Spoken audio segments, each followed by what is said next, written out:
I don't want to get off on a rant here, but when I was 18, just graduating high school, I read a book called The Future of Success by Robert Reich. He was the former Secretary of Labor under Bill Clinton, and he's a brilliant economist.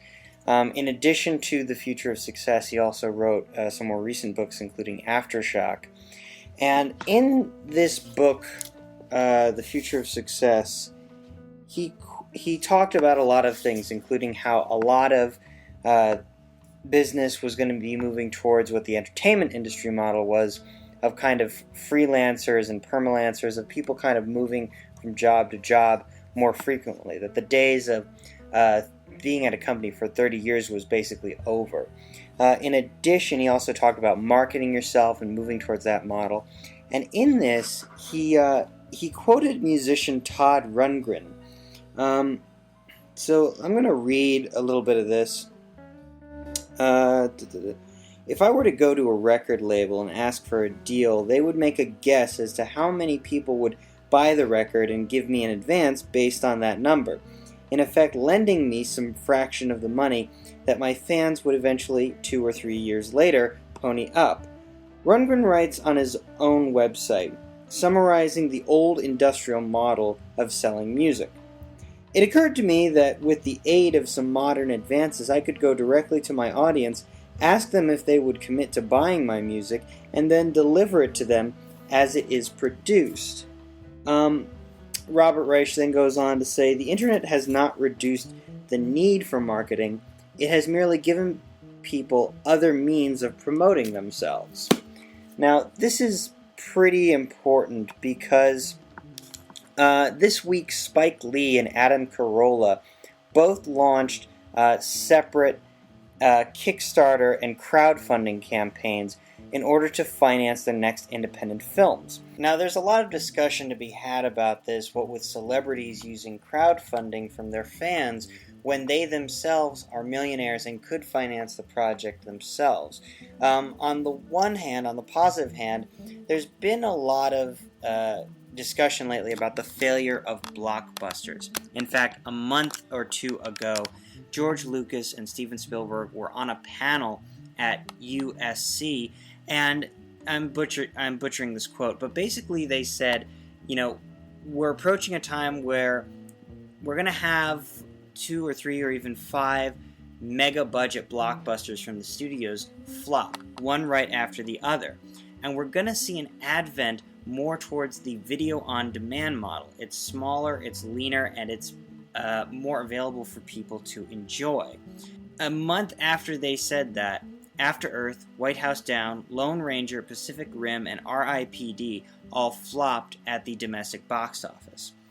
Now, this could be true. This is actually where the industry has been moving for some time. Lionsgate has embraced this model. A lot of independent filmmakers have embraced this model of video on demand. Kevin Smith's Red State being one example.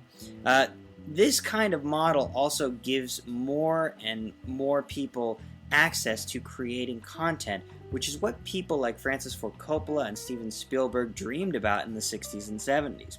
It's not uncommon for, 1 or 2 incidents like this to really cause a lot of upheaval in the entertainment industry. Sometimes there's like a major change every 18 months, the advent of mobile content as a form of marketing. Avatar relaunched 3D, and this whole mega blockbuster kick, actually. And then the artists came along and kind of undermined Avatar in several ways. Then Paranormal Activity also came along and introduced the found footage horror film craze for micro-budget films.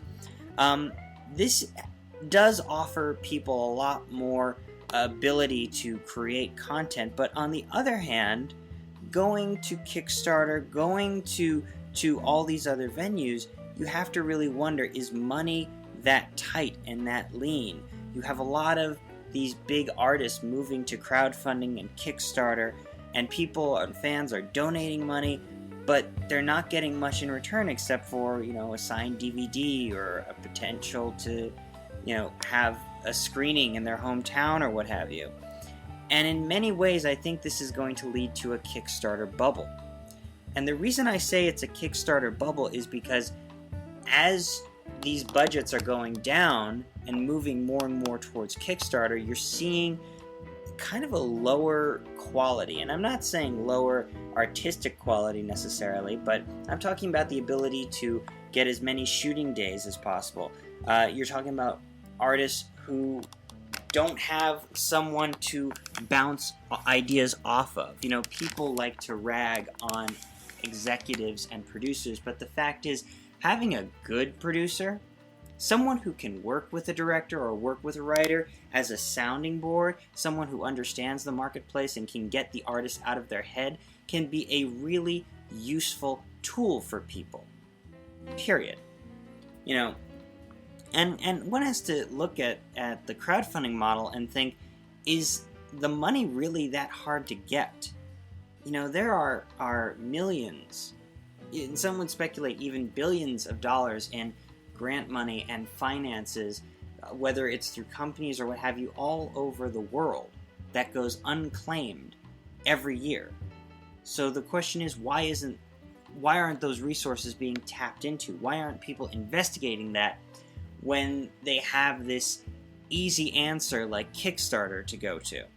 You know, are the creative execs and the producers that authoritarian, really?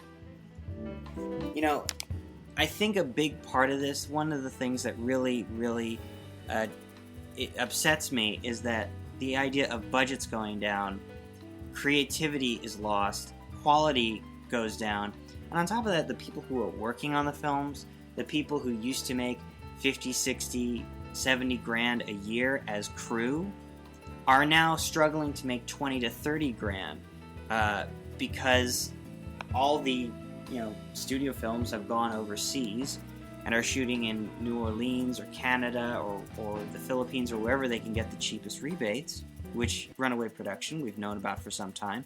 But then the only thing left, really, are the micro-budget Kickstarter movies. And how can a city or how can an economy really function on that? You know, I think one of the solutions that people have to focus on is a site like Kickstarter, but can operate on a larger scale. You know, right now, the donations and the packages and rewards on Kickstarter are limited because you're basically setting up a donation and a non-profit model, even though Kickstarter takes a huge chunk of change out of the films and projects that get funded. But because of the rules about public offerings, if someone donated $10,000 to my project on Kickstarter, they could not get a percentage of backend. You know, that's going to dissuade a lot of big money investors.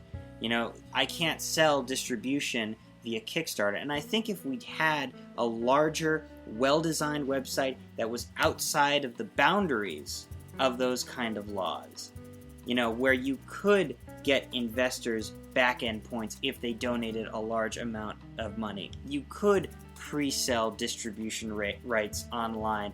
You could get soft donations even through this website. That's something that would really be a power in the industry, a virtual marketplace that could rival that of Cannes or AFM or the Hong Kong film market or wherever.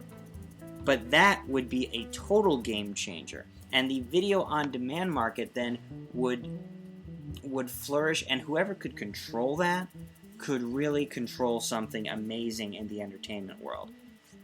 But that's just my opinion. I could be wrong.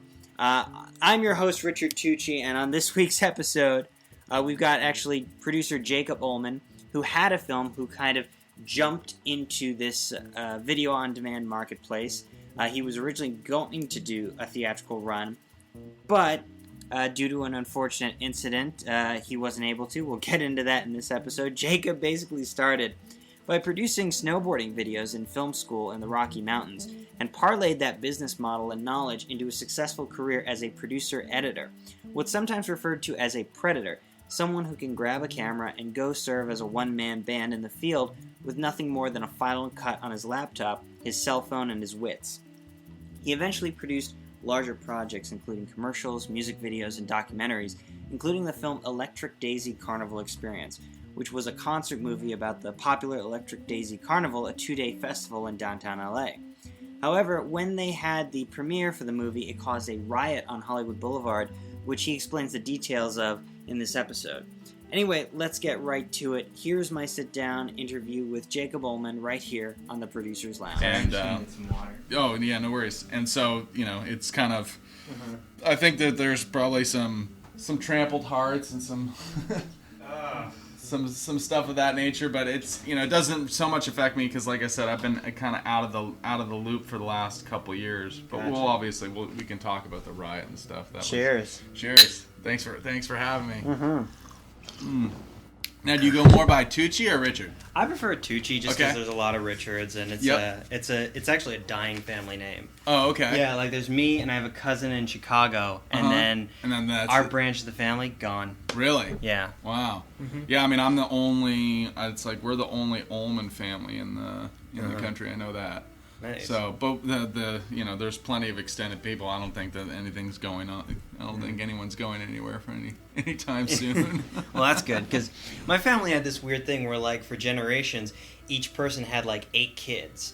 So it just swelled, and then my parents' generation was the one that discovered birth control. And so then everything just got smaller and smaller. Exactly. Yeah, like I think my, not so much my dad, but my dad's brother, my dad's brother and sister have had kids and grandkids and the whole kit and caboodle. So it'll be, the name will be around for a little while. Nice. Yeah. Nice. I haven't made that leap yet, but someday. Cool. Yeah. All right, so you grew up in Massachusetts. I did. Okay. I did.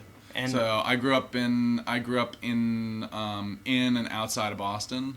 Went to high school in Cambridge. Boston suburbs. Boston suburbs, and then my dad lived in Brookline. I went to high school in Cambridge. Okay. Yeah. So and then as soon as I graduated from high school, I moved to Colorado. I went to the University of Colorado. Now, when did you decide you wanted to get into entertainment? I probably started doing, I think from a really young age. I'd always kind of like wanted to be in film, and it's funny because there's always like those kind of marquee moments from your youth of movies you remember. I think a lot of people from our generation will say Star Wars, which I remember going and seeing that in the theater when I was like 3 or 4 years old, and then I think I really knew I wanted to make movies after I'd seen Goonies.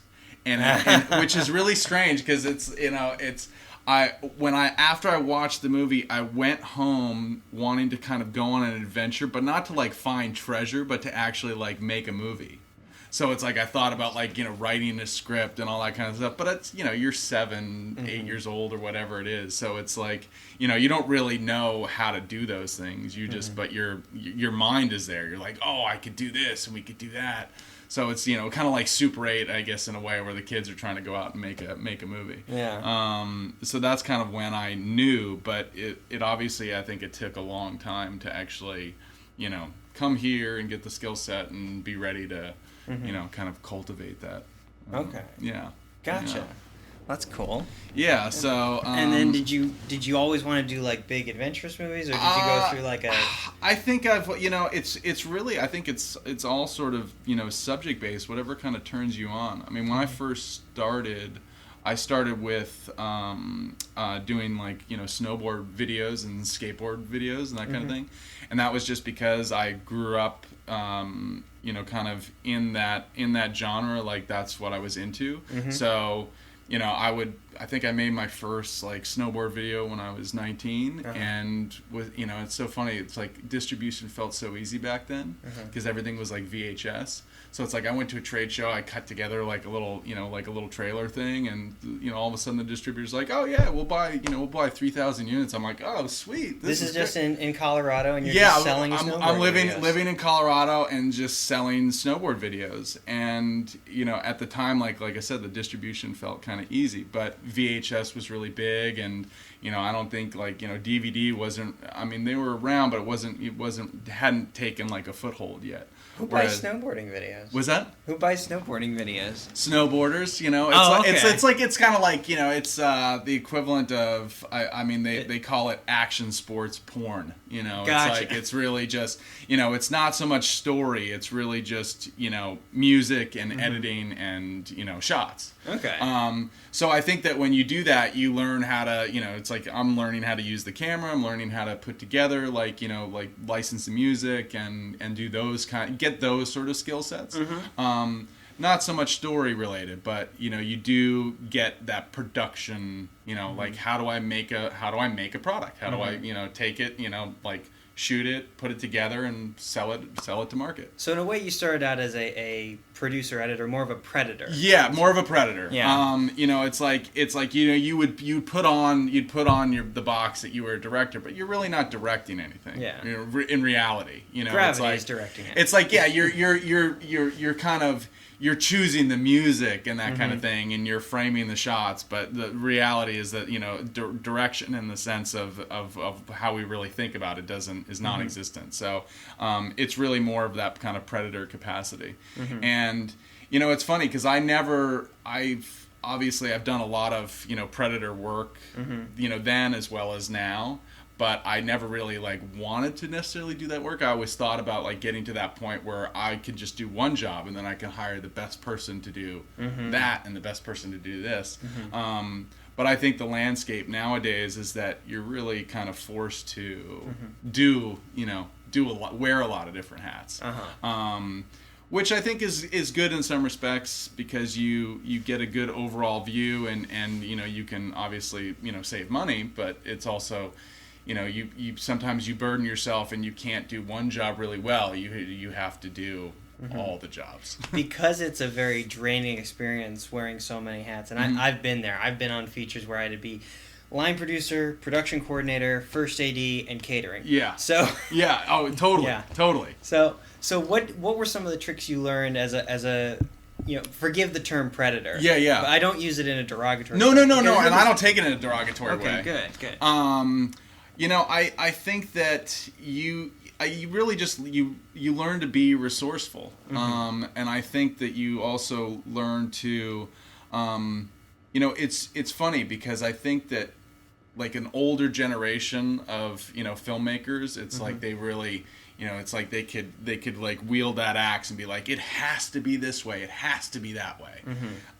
Whereas I feel like my generation is more of like, okay, well, we can't afford to do it that way. So what can we do that can still be cool, that can still work and make our vision of what we want to have come to light. Back when I was actually doing snowboard videos, I would write my own, I'd write letters to music labels and be like, hey man, I'm doing this, here's a clip from my video, like I would love to, use your music. And I'd always get written responses back. This is so cool. Awesome. Yeah, sure. Go ahead and use it.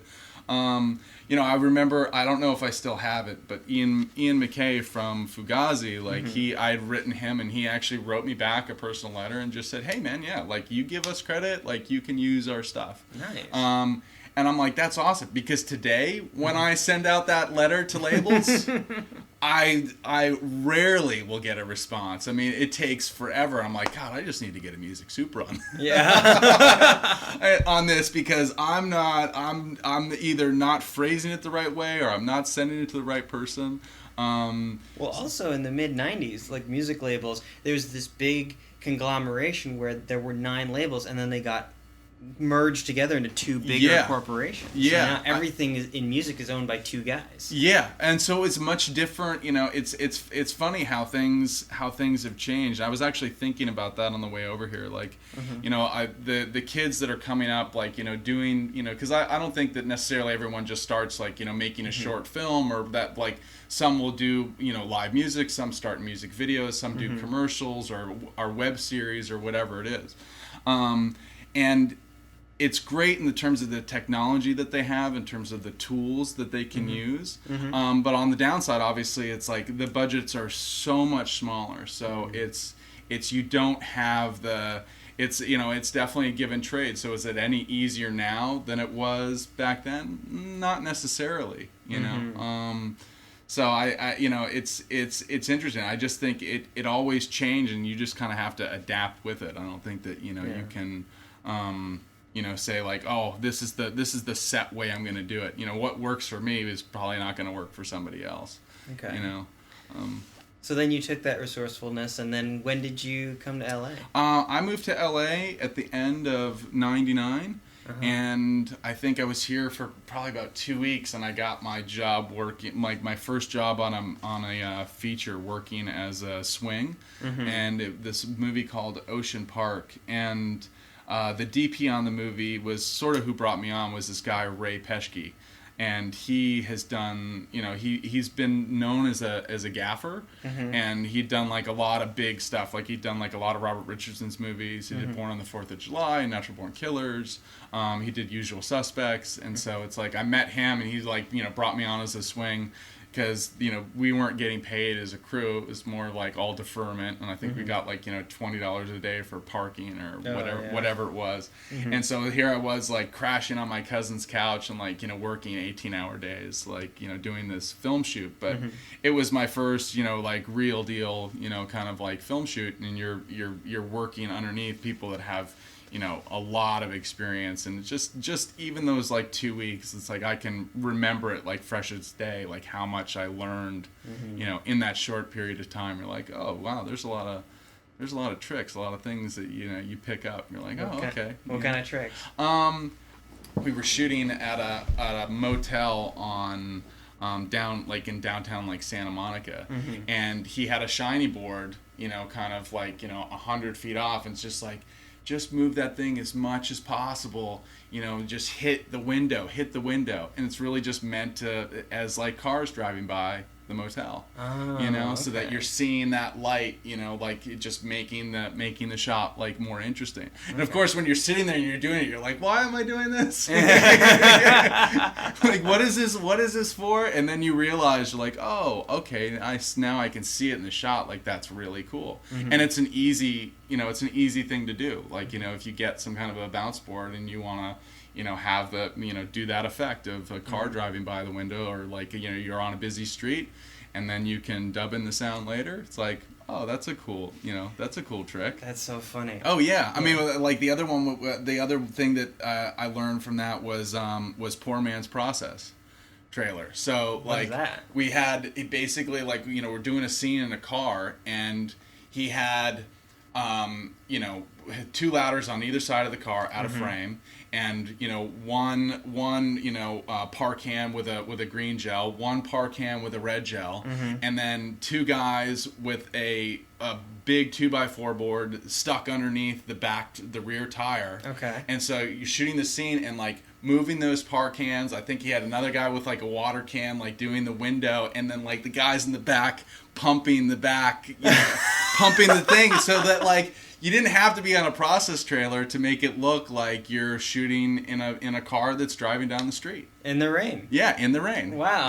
And it's like whoa, that's cool. It's like, I think you obviously with things like that you get away with it to a point. But it also just kind of teaches you, like, wow, you could really be resourceful if you want to. You don't have to, you don't always have to have it, like, obviously if you're working on a production where there's money involved and you can do those things, great. But if you don't have it and you still want to get that kind of like look, it's, not everything's impossible. Yeah. No, it's funny because I went to SC, and one of the things they keep ingraining in you is, oh, you've got to follow procedure, and their whole curriculum is based up on union shoots. Yes. So you hire a stunt choreographer, you do SAG contracts, you do have this many people in crew, but when you get out there, it's really like, who can I get that can do multiple functions? Yeah, yeah, for sure. No, yeah. And I mean that's really interesting you say that, because when we did post on my movie, we really kind of went more like the traditional studio route with the post process. So when it comes down to like getting your movie Hello Sidewalk, Dear Sidewalk, sorry. Yeah, and when we're doing when we're getting like our screeners and stuff, it's like we got SD screeners, and we're like, well, we need HD screeners, and they're like, oh, well, you need a Blu-ray, and you have to do this, and you have to go through this process, and it's like, wait a minute, I can take the QuickTime Movie and make HD screeners on my laptop at home. Like, I don't need to go through that process. And I understand that process being in place, and I think it's really helpful in certain respects when you're doing a movie, because all your T's get crossed and all your I's do get dotted.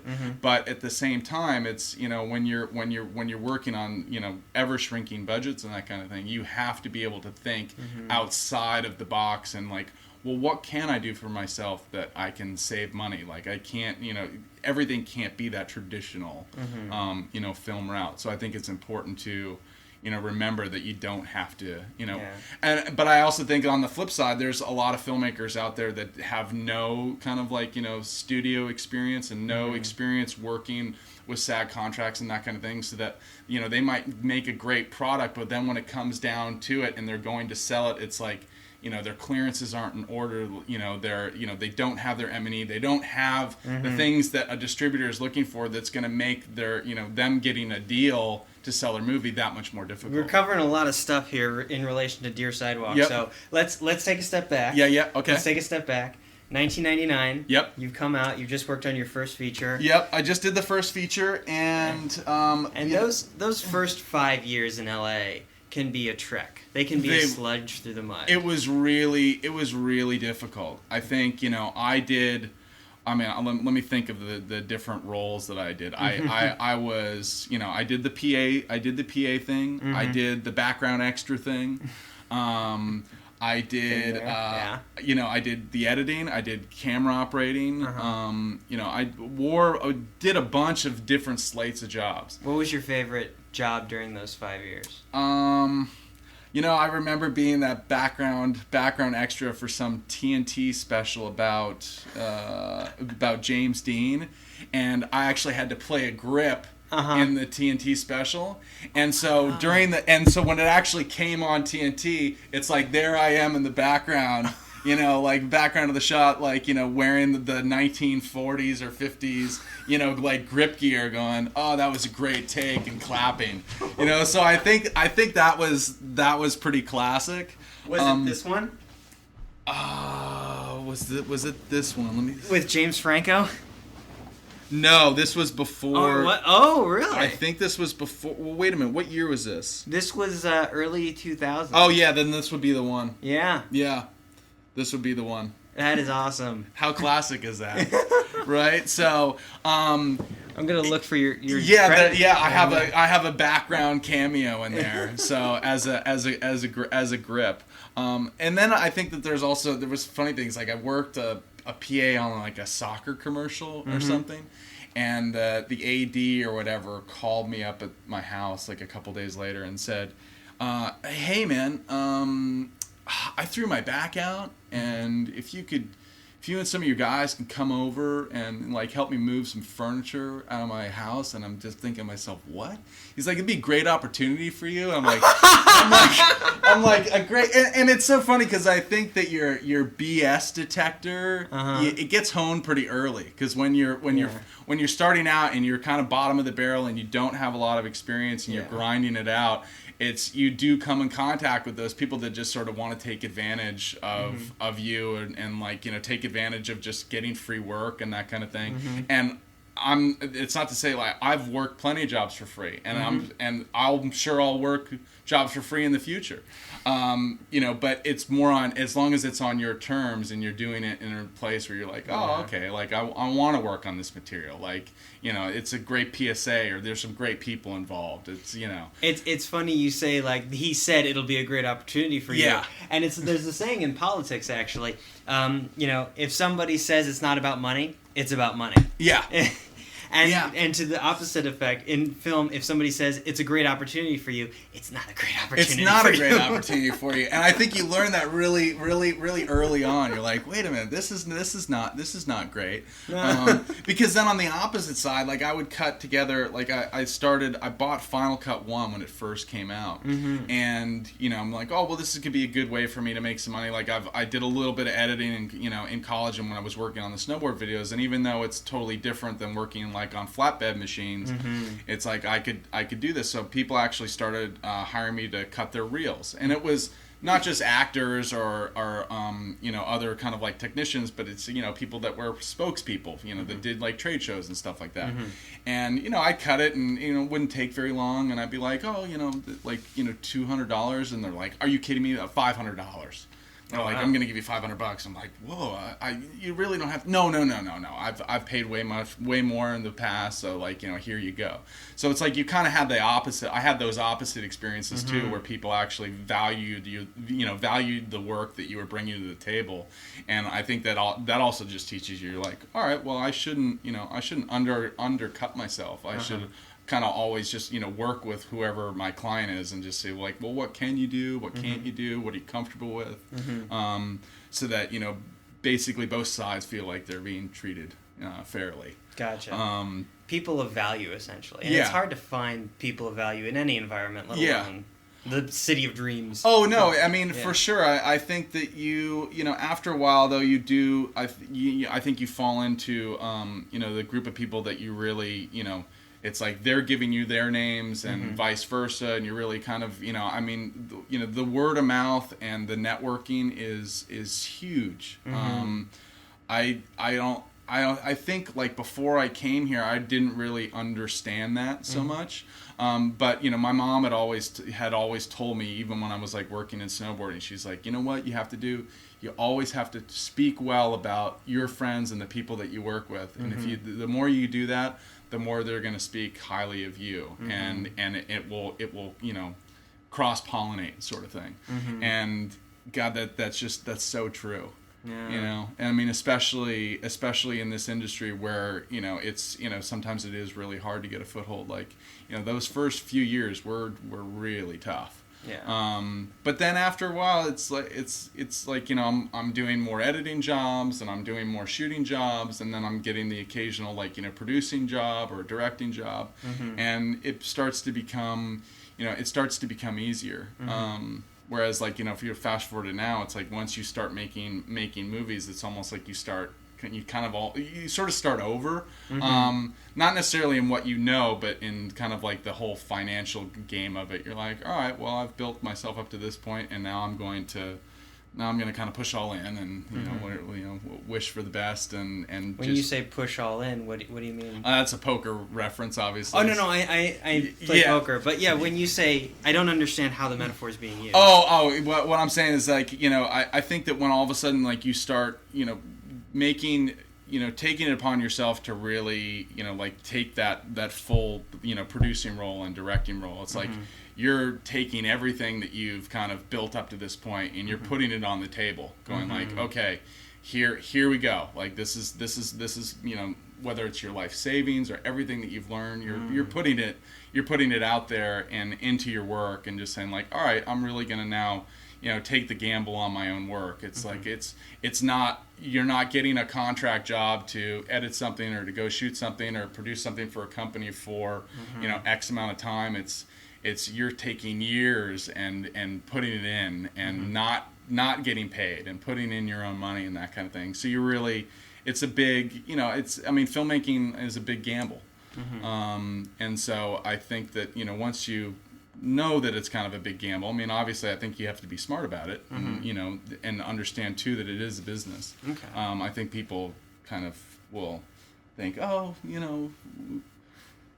going to make this film and everything's going to change. It's not really like that. No. It doesn't work like that. I think if you understand that I'm going to make this film and I want to learn from it, and then I want to be able to make another work that's better, and consistently get better, then I think you're going to be okay.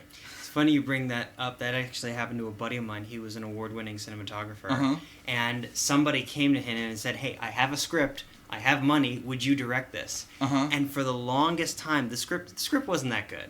But for the longest time, he resisted it, until finally I just sat him down like, "Look, go in and demand to rewrite the script. You are getting an opportunity to direct your first feature on somebody else's dime. Do you know how rare that is?" That's huge. Yeah. That's huge. Yeah. I mean, because that doesn't really happen. Typically, it's the opposite. Like typically, it's. all right, well, I have the connection, and even though I don't know, I don't know anything about producing or directing, I'm going to take the credit and kind of just, stumble through this thing, and if it doesn't work out, I can throw somebody else under the bus. And it's like not a lot of people get that opportunity. Like, hey, you're talented. I want you to, I want you to direct my picture, DP my picture, or whatever. Yeah. That's a very rare thing. So the early 2000s, mid 2000s, you're kind of working contract jobs. Yep. And you're working kind of as a lone gunman out of your apartment, I'm guessing. Yes, like out of my house, and I live in Brentwood, and I've actually lived with the same. Nice. I've had the same roommate for 13 years. Oh, cool. And we went to University of Colorado together, and we both studied film there. And he is he's a director of photography, and he like started through gripping, and now he's a DP. Okay. So he's DP'd probably just about everything that I've worked on. Okay. So we've had this good kind of good relationship, and I think that things started to change around 2007. I had been doing a lot of work for my friend Kevin Kerslake, who he's like he was a big music video director in the 90s. And so like he'd done a lot of, Nirvana and Stone Temple Pilots and, Red Hot Chili Peppers and so on and so forth. And him and I met, I think in 2001 at a film festival that he had started called X-Dance, which was basically an action sport film festival. So was it actually in Salt Lake? So it was in Salt Lake, okay. During the same time as Sundance, and they just, they put the X on it, and action sports. Okay. So I had met him in 2001. My film had gotten into, I had a skateboard film that had gotten into the festival. So him and I became friends, and I started doing a lot of, kind of contract work through him, shooting and editing. Wait, I'm sorry, backtrack. So 8 years after college, you're still making skateboard films and making a living at skateboard films. Making a living doing that kind of thing and selling them, and doing the kind of like self-distribution model. And then when I moved here, it's like I still had a little bit of income trickling in from that, but that's when I really started doing more contract work, and I started doing a lot of contract work for Kevin's company at the time, and so that was sort of off and on. And I think he had a company that folded, and then a few years later in 2007 he called me. He goes, "Hey, I have this job, that coming up, and will you help me do it?" And it was actually Electric Daisy Carnival, and it was the first year that Electric Daisy Carnival was here, I think, like in LA at the Coliseum. Because they do it in Las Vegas. Well, they had done it, I think, like in Fresno. It originally had started as like a very underground, kind of thing. And so this was like the first year it was kind of like, coming to the Coliseum. And it's funny, I remember in college friends of mine going to raves. I had never been to a rave. I didn't really know the culture, that kind of thing. And so he's like, yeah, no, we'll do this. There's going to be a good amount of people there. It's like a lot of DJs and whatnot. So it's like, I think we hired a crew of maybe 8 camera guys. Okay. And we shot it all on like, DVX 100s. Okay. And did it at the Coliseum. And it was, I think that year it was about 25,000 attendees. And I'd never been to an event where there was that many people and there was no fights. There's no fights. It's like it seemed very reminiscent of what I would imagine Woodstock being like. Kind of that same sort of vibe. So it was really cool. And then like the next year it's like, oh hey, we're gonna do that again, but hey, we're gonna let's do 12 cameras. I'm like, okay, cool. Let's do 12 cameras. Now at this point you're just dealing with Kevin. And you're not dealing with anyone else. Yeah. So and Kevin sort of he's leaning on me for really the technical side of things. Like hire the camera guys. Let's figure out what the media is going to be, and we'll do that. So you're producing, you're camera opping, and you're I don't want to use the term predator again. Yep. I'm sort of over. At that point, I think for the first couple of years, I was doing predominantly all of the editing, for them. as well as, like, I was a camera operator, but I'm producing in the sense that I'm hiring all the other camera operators and that kind of thing.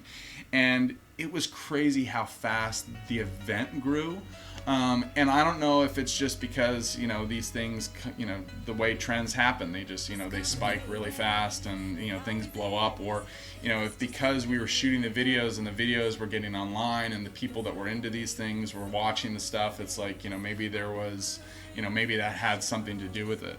But we were shooting these things, every year, and then they had other events, so we started covering other events. And yeah, go ahead. When you edited these videos, how long were they? Did they just go? We would do like some. I would do like a 2 or 3 minute kind of like splash type piece for them. Like a sizzle. Yeah, like a sizzle reel. But then we were also cutting together like long form things where it was. I think like for the 2007 one we did. We did like a 25-minute piece. For the 2008, it was like a 50-minute piece. Oh wow! But they weren't really released. It was more like kind of in-house, and I think that we were trying to kind of figure out where we wanted, where we thought the promoter wanted the material to go, and what where Kevin sort of wanted the material to go.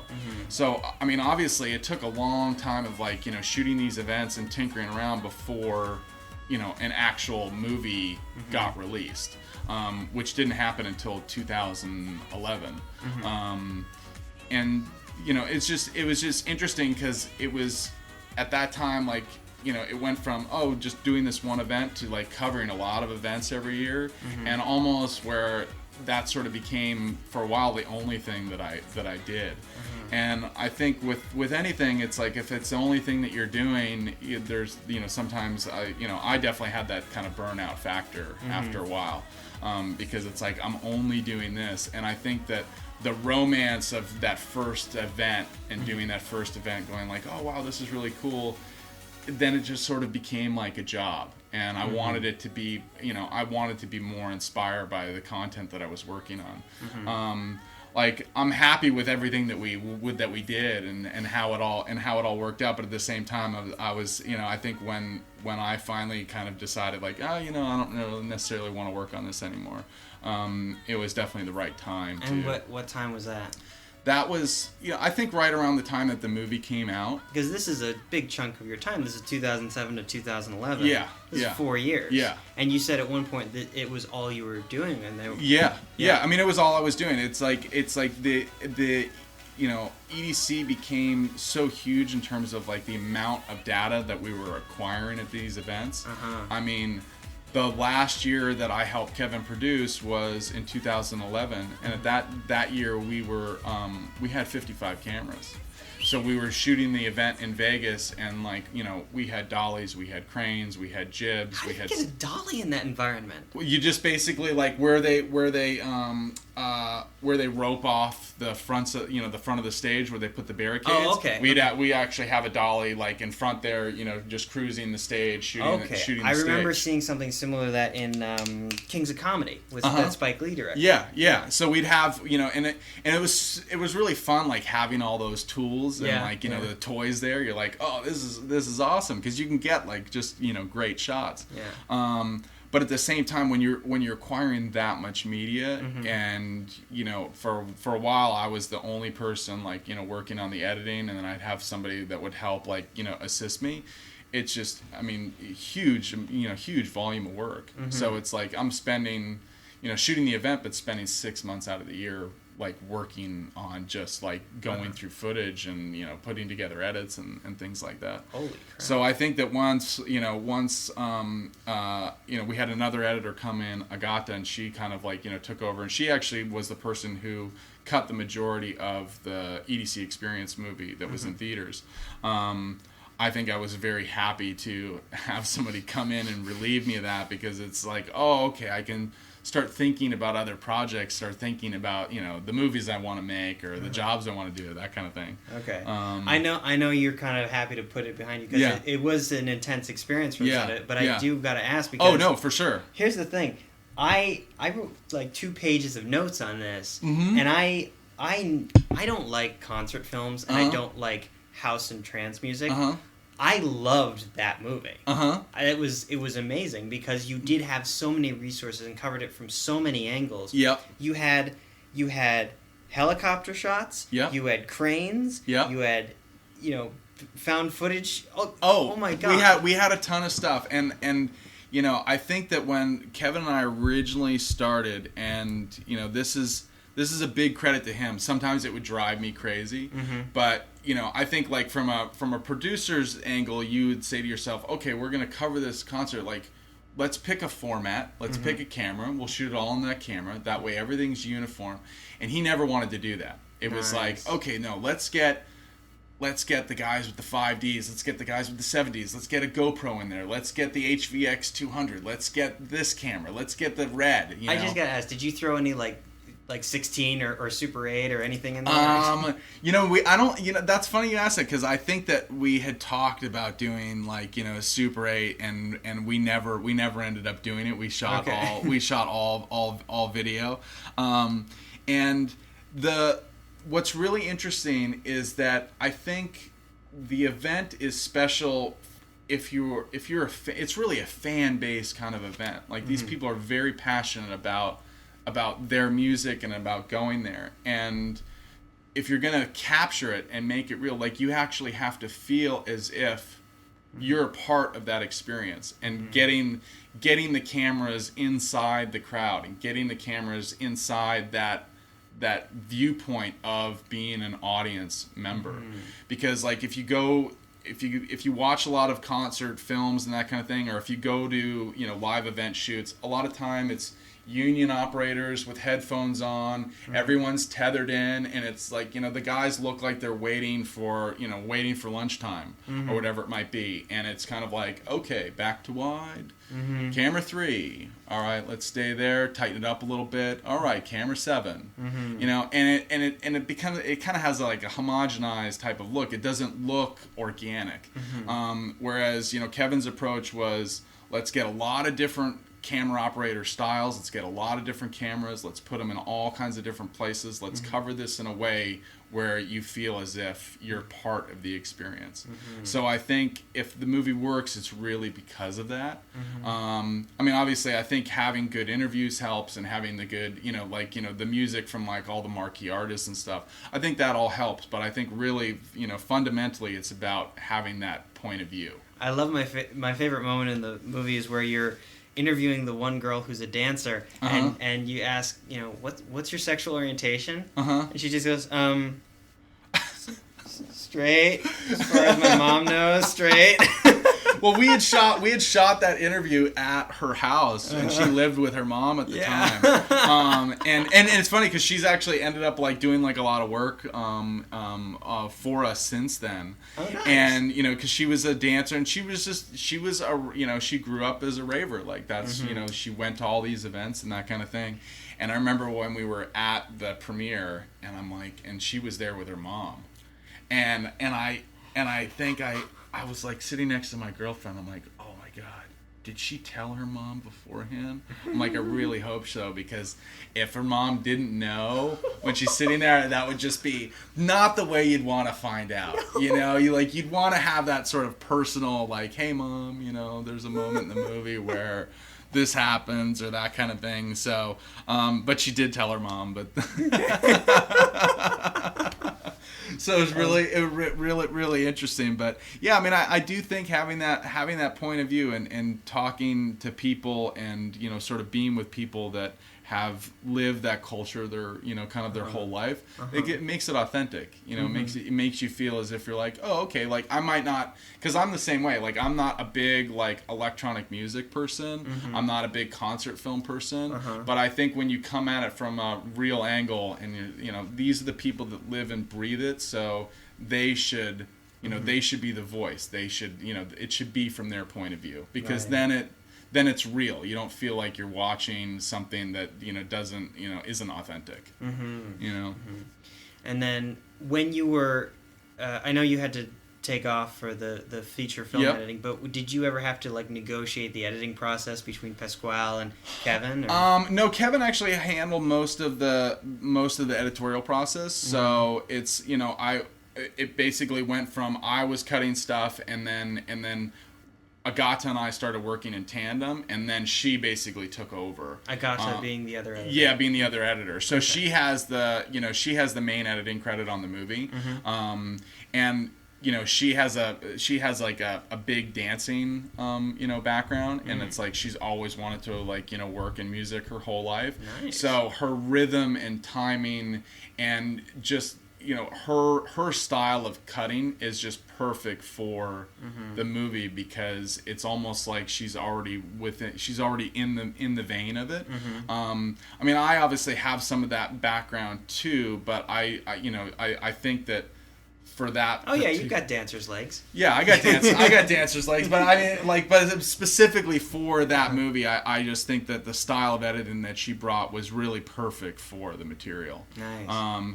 And I think that kind of goes back to what we were talking about earlier. It's like when you're working as in your Predator, you always think about like, God, wouldn't it be great if I could hire this editor or hire this person to do that? And, I think that she was that kind of person for the job. Like, oh, she's the perfect person for this. She'll live it, she'll breathe it, she'll eat it, and she'll make it better than what I can make it, which makes us all look good. Nice. So, yeah. Okay, cool. Well, then I just got to jump to 2011, because then okay, yeah. Set it up for us. You're having this premiere. All right. So I didn't. None of what was happening was known to me. It was like, okay, my roommate who'd worked on it, his girlfriend, my girlfriend, and I. It's like, all right, let's get a cab. Let's go. Let's go over to the premiere. Like, this is gonna be. This will be great. And traffic was crazy getting over there, and like we were gonna have a drink, across the street. And just to clarify for those people who never heard, you guys were having a premiere at, I believe, Grumman's? It was Man's Chinese. Man's Chinese. And it was pretty early. I think premieres are typically like around 7 p.m. or 6:30 p.m. I think it might have been earlier, because I remember because I lived by there, and I remember driving back earlier than 7. There was huge traffic as well. Yeah. And you guys were also having a performance afterwards by DJ Cascade. Yeah, there was going to be a performance afterwards. So what ended up happening was Cascade had gotten a permit for Cascade to play like in the back of a truck, like a DJ set, and he was going to spin for the people arriving at the premiere. Nice. Right? So it's like, all right, that's cool. And I think he sent out a tweet or something like that said, like Man's Chinese Theater, like Hollywood, like Hollywood and Vine or whatever, I'm going to, free DJ set. And 8,000 kids showed up. So we barely got into the premiere. I mean, it was so crazy hectic, and we didn't really kind of like know what was going on. Like, we didn't kind of understand the gravity of the situation that was happening. And I think that it's also important to kind of note that up to that point, in 2011, it went from the Coliseum in 2010 to now Vegas is the main venue for EDC in 2011. And a lot of that is due in part because, Insomniac and the city of LA, I think that they were bumping heads. I think there was probably political things going on that weren't really, I'm not really privy to that kind of thing. And also, when you have an event of that size, I think in 2010 it was like 200,000 people. There was a young girl that overdosed, and obviously it wasn't the fault of the event. Overdosed and died, or just overdosed? Overdosed and died. Oh. Right. And so, later on it comes to light that it's like, her boyfriend gave her whatever, and, that kind of thing. But obviously when something like that happens and you have an event that's making so much money and that's causing such a big deal in the city, it's very easy to blame the promoter or to blame the culture or what have you. So I think all those things were in play once, those 8,000 kids showed up. So it's like, whether it was an actual riot, I think that could really be argued, because all we really saw was kids sort of dancing in the street and dancing on a couple of cop cars, that kind of thing. I've seen way more damage done after the Lakers win the world, win the championships than what damage was done outside that event. And they're not canceling the NBA Finals the next year, right? Or moving the NBA Finals to to some unbeknownst location like in the desert where things can quote unquote be safer. So I think that all those things were sort of in play, and we barely got into the premiere, and then like afterwards, it's there's riot police and helicopters, and I mean it was really like a big to do, and we're kind of all shaking our heads like, wow, this is crazy. How did this sort of happen? And it's really just the one tweet that Cascade sent out. So the next day, a tweet can change the world. Yeah, a tweet can change the world. And the next day I'm at home and I turn on like the 5 o'clock news, and Brian Williams is talking about riot in LA at a rave premiere. And I called Kevin and I'm like, oh my God, are you watching this? He's like, this is insane. So we were supposed to open, the movie was supposed to open in almost 700 theaters nationwide as part of Fathom events. It's like which is basically like a one night type of screening. Okay. And when we see this, I think our first reaction is like, oh my God, we're getting national press here. This is huge. Like, wow, this is great. Like everybody's gonna see the movie, And then within the next day, it's like that sort of high from being on the national news all of a sudden gets flipped to 80% of the theaters have pulled out because they don't want a riot on their hands like at the screening. Which is just insane because we went and I think we saw it at the Bridge, and when we went to see it at the Bridge, there's a guy there like telling us there will be no dancing in here, there will be none of this. It's like are we high school kids? Like I'm here with my mom, it's like there's all these people here, and it was almost treated as if like you guys need to have like a collar put on you and restrained. And it was really kind of unfortunate because I think that a lot of people in a lot of cities could have gone and experienced the movie the way it's supposed to be experienced in the theater, and they didn't get that opportunity. But it's like bizarre. It's like this movie with this one incident that was started by a tweet turned all of America into the town from Footloose. Yeah, no, it's really crazy. And, you can't dance. I think that it's too bad in the sense from a financial perspective. It was really tough on Insomniac and Kevin because they didn't, they could have easily made money from all these screenings, and now it's like all the wings gets clipped. It's like I think it went from 700 theaters basically down to 100. So financially, it was a big blow. And I mean, for me personally, because I didn't really have a financial stake in it, I'm more just kind of like a hired producer to run a couple different departments. It's just upsetting because you feel like your work is going to get seen by a lot of people, and then all of a sudden these people don't have the opportunity to see it. So it was unfortunate from that standpoint. But as Kevin would say, he's like, hey, the cool part is, hey, your movie caused a riot that shut down Hollywood Boulevard. He's like, that's cool. And I'm like, yeah, that's cool. Like we'll always have that story. We'll always have those photos and that kind of thing. Like that part is cool. It's just, the unfortunate side effect is not being able to share it with more, with more audience goers. But now that we should mention the film is available on Netflix. Yeah, it's available on Netflix. You can get it on iTunes. Wait, do you get a chunk of that money? No, I do not. Then fuck it. Yeah. Yeah, exactly right. Yeah, it's like it doesn't. I don't benefit anyway. It's for me, the only benefit is like, oh, you saw my movie, awesome. I'm stoked. I'm stoked that you got to see it. So yeah, that was a crazy experience. Do you want a refill? Oh yeah, that'd be great.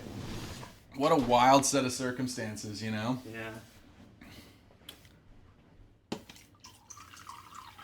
Thank you. My pleasure. Electric Daisy. Electric Daisy. It's okay. You've gone beyond that now. Oh yeah, You've gone to a different time in your life. Yep. Now it's and it's funny because now I've actually kind of gone. I've moved from that to really, I think what first brought me here, which is like the creation of art. Yeah, like making movies, like really just kind of being that person that's really taking charge and making films.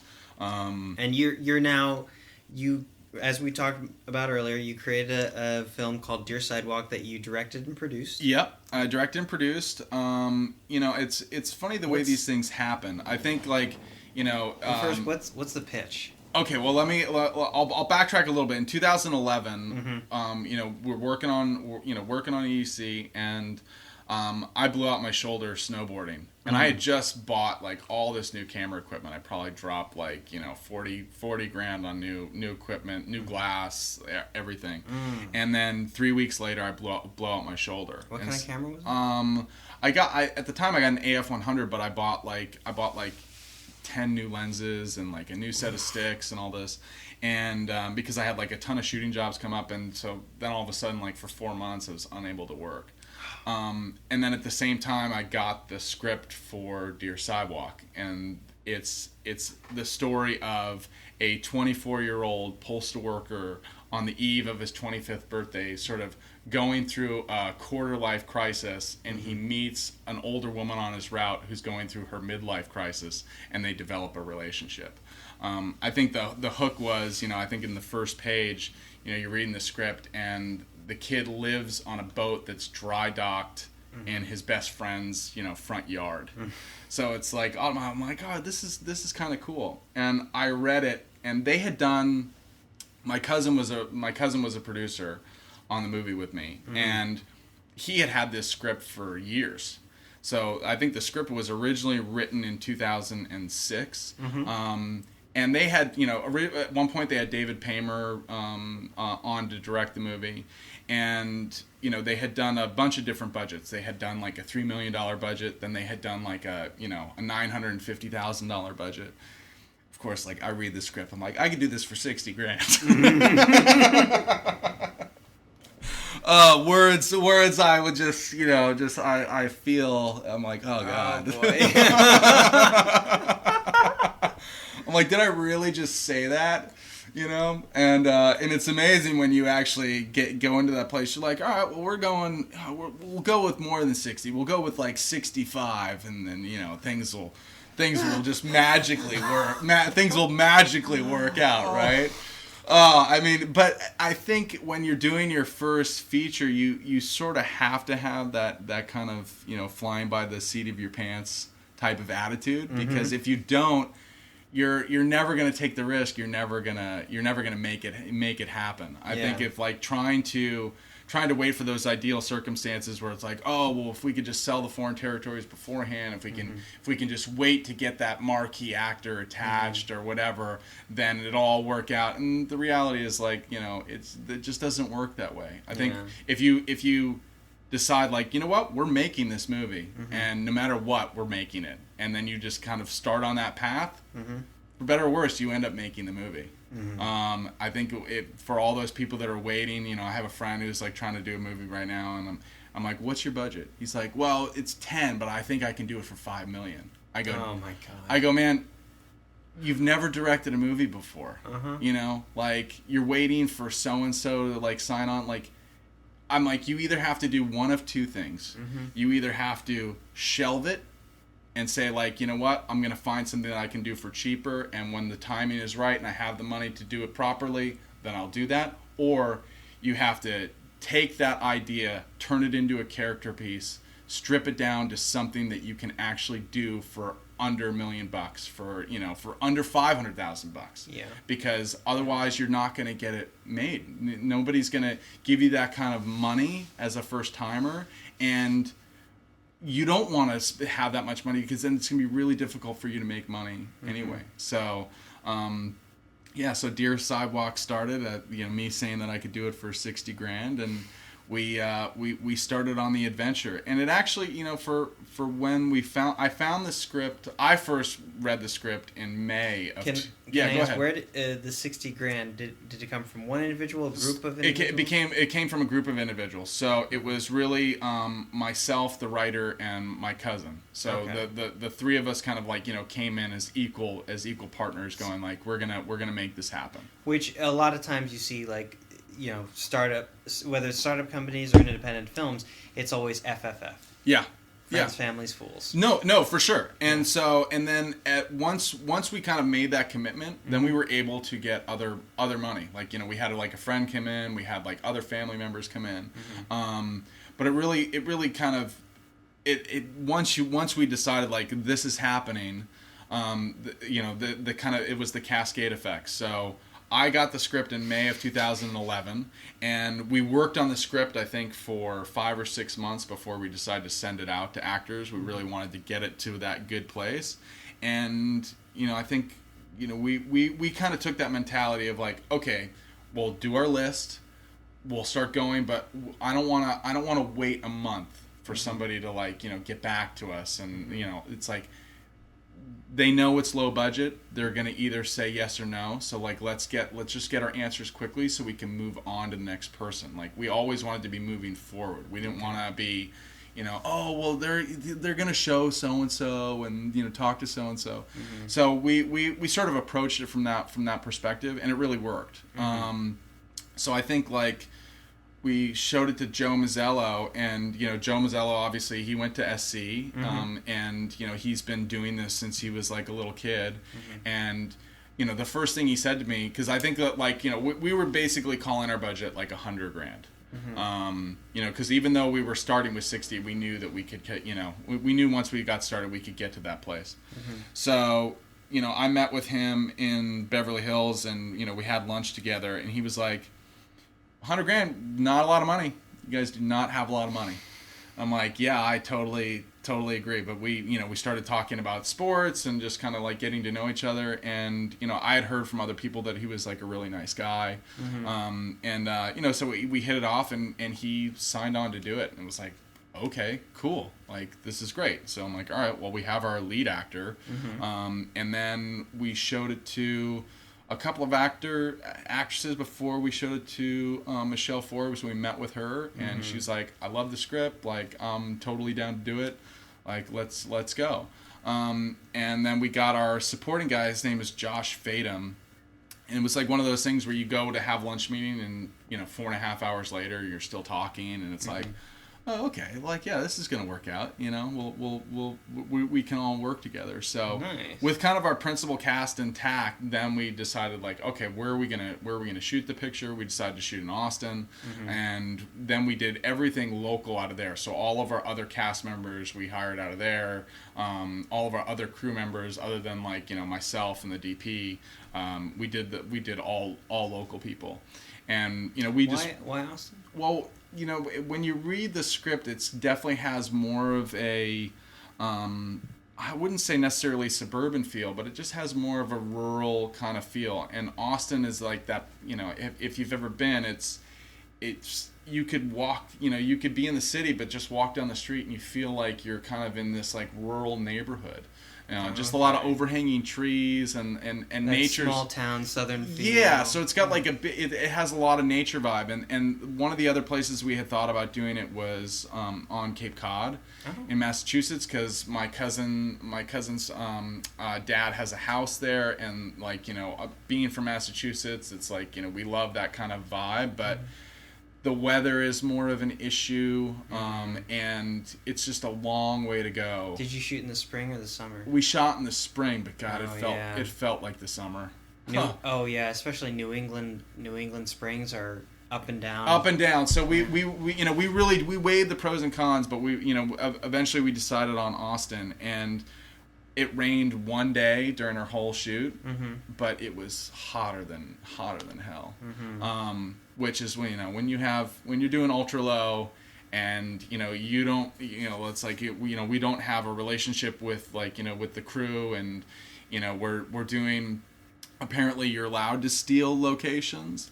So it's like, we're doing like a lot of daytime exteriors, and I've never encountered sound problems like the kind of sound problems that we had. And Joe has never encountered the kind of sound problem. He's like, dude, for as long as I've been doing this, I've never had sound issues like this. I mean, everywhere we went, it was a jackhammer, like a steel cutter, like whatever it was. So it really was that kind of situation. Like, all right, somebody always have $100 in their pocket so that they can run over to whatever construction or whatever noise is happening to just make it stop for like the 15 minutes that we need to do this. And it's still miraculous to me, like when I watch the finished picture and how clean it sounds now. After having Rick, our post sound guy, work his magic. It's like you would have never have guessed that we had the issues that we had. Oh wow! I mean, there was one day when we went to shoot this location. I had scouted it 3 times, and it was like this bench that overlooked this lake. Every time I went there was ducks, and it was just serene, no sound. Well, the day that we shot was the day after UT got out of college. Oh. And so every speedboat, like, blaring rap music was, like, on the river that day. And we'd be in the middle of the take, and, like, all of a sudden this boat would cruise by, and there'd be, like, all these bikini babes on the back, and it's just, like, bumping Ludacris, and it's, like... I literally, and it was like 97 degrees, and like the actors are getting so frustrated, and like, because after a while, we had a hard out on the location, and I wouldn't even yell cut, because I'm like thinking to myself, I just gotta get through it and use whatever. You're just holding your head in your hands. My God. I'm ruined right now. I'm ruined.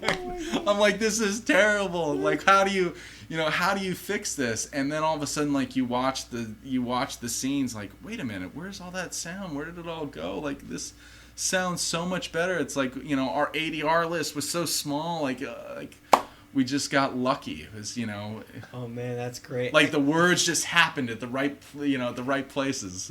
we had a really good sound designer on a film my line produced called Virus X, mm-hmm. and we had a similar situation where micro budget film. The only location we could get for the budget we had was basically shooting in a small storage/band warehouse facility. So literally you have all these rooms, and we're shooting in 2 alternating sets in and out, and then in all the other rooms there's drummers coming in and going and then me and Ryan, the director, are just like, oh my God, what are we gonna do? We're gonna have to loop everything. And so then our sound designer comes in. Before he even listens to it, he pulls in the audio tracks, EQs everything, puts an ambient track over all the shots so it kind of the ambience blends together. And then we look at the screen and we're like, what the fuck? What? Like, how did this... What? Oh like, how? God. Like, why is this so... This is great. Yeah. Like, this is great. Oh, like, my God, it's a real movie. Like, how did we get so lucky? Unbelievable. Like, I remember, like, when Joe had to come in for ADR, he goes, this is it? I thought I'd be in here for, like, 3 months. It's like, no, buddy, you're here for 1 day. 1 day. Nice. So it's like, we just got really, really lucky. Very nice. Yeah. Done, sir. Yeah. So sometimes the film gods, I think, are on your side. So did the film get distribution or festivals? Well, we just finished, and we just started submitting about a week or 2 ago. So we really haven't even heard back from festivals yet. Okay. But we don't have. I think right now it's like we're looking for sales agents or people that can help in the distribution process, and we're also going to. We're going to do an LA screening, I think, in the next couple weeks. So obviously, I'll invite you to that. And, that would be great. We're going to have distributors come, and obviously, if we can do like a straight distribution deal, whether it's to like TV or whatever it is right away, I think that we would be excited at that notion. Okay. But it was it's I think it's always tough making your first movie because I think myself and the writer, the other producer, it's we had all of our visions of what it can be, but I also think it's important. What you learn is like, you think about what it can be, but the audience doesn't know that. The audience doesn't know what was in the original script or what ideas you originally had, like, you know, your grand kind of plan for things. So let them appreciate what you do have and react, and you don't have to fill in the blanks for them. You know, like, audiences are smart; they can figure it out for themselves. So that's sort of an eye-opening, kind of experience, because you do have your, like, ideologies, but those Gotcha. They're just ideologies. Awesome. Yeah. And then tell me about Barcode Films. So I've lived here for 13 years, and it's like I don't have an agent. I'm not like rep by a house or anything like that, and so I just sort of wanted to do things. I guess just kind of do things my own. Like, I've always gotten my own jobs, or I've done it through like referral base. So it's like I'm just gonna do it that way, and not look to necessarily like sign some deal or have somebody promise me something. It's like I think that when those bigger opportunities come, you'll be ready for them, and you'll know when you are ready to kind of like move to that next level. But I've always liked to kind of do things kind of on my own in that type of way. So that's sort of what I've done. Okay. And it's worked out good. It's like I don't have like a lot of clients, but the clients I do have I like, and I'm doing work that I like. Now Barcode Films is your production company. Yes. And it exists for commercial and music video production, all based in LA. Yeah, and I did, obviously, like the Deer Sidewalk is a Barcode Films, NHO Entertainment, which is my cousin's production company. It's like we're joint on that, and then I'm doing a documentary right now that's a Barcode Films thing. So I'm really using it, just like you said, for film production, for music video, documentary style. And can people hire you to work on their features or commercials? Yeah, exactly. And I still do like all my kind of third party work where I'm doing just work for hired gun. So it's like I have a friend who has a production company, and he'll hire me to do like a lot of editing for for his clients. So it's I think it's important to stay versatile. You don't want to it's always good to be working. It's always good to be busy. Exercising your film brain. There you go. So yeah, I'm exercising my film brain right now, working on my doc, and then doing the whole distribution process of this will be an interesting learning experience for me, having not done that. And your documentary, you just raised the money on Kickstarter. Yep, we just I raised the money on Kickstarter. We raised like $26,500. And that's to do a documentary in South America. Yeah, in South America on my dad. And my dad's actually a macro insect photographer, so he travels all throughout South America finding very rare and exotic insects and photographs them, and then we'll do composite work and prints for art shows and that kind of thing. So there's a niche audience that's really into insects and macro photography. So it's really reaching out to those people. And for me, I was always interested in kind of my dad's path. He had been a psychiatrist, in the Northeast, and but he'd always sort of been like a hippie at heart, and he moved to Colombia like almost 20 years ago and became a photographer. It's like, how do you go from being a psychiatrist to being becoming a photographer and photographing insects? So it's like I said, it's a niche thing, but he's got an interesting story, and he's doing some really interesting work with some great visuals. So yeah, so I get to cut my teeth on 40 hours of jungle insect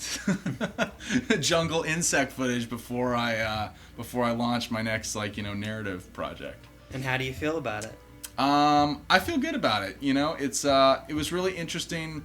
It's funny because watching him work, I kind of I get all these insect people be like, that's so exciting, you're doing this, you're doing that, but it's the same as when people that you don't, the people that are that don't have anything to do with movies, and you're like, oh, do you want to come to set? Oh my God, that's so exciting! A movie's being made, and they go to set for like 15 minutes, and after 15 minutes they're bored because they're not involved in the process. So it's not, so it's like.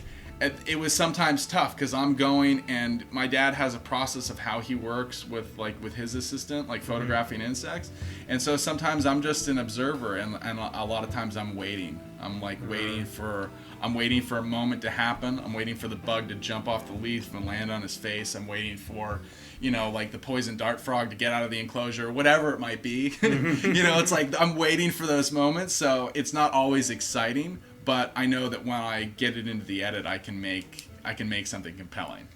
Okay. Cool. Well, thanks so much, man. Thank you for coming. I wish you the best of luck on your doc. Dude, thank you. Thank you for having me. And I will keep you in the loop for our screening. So I'd like to have you come down and check out the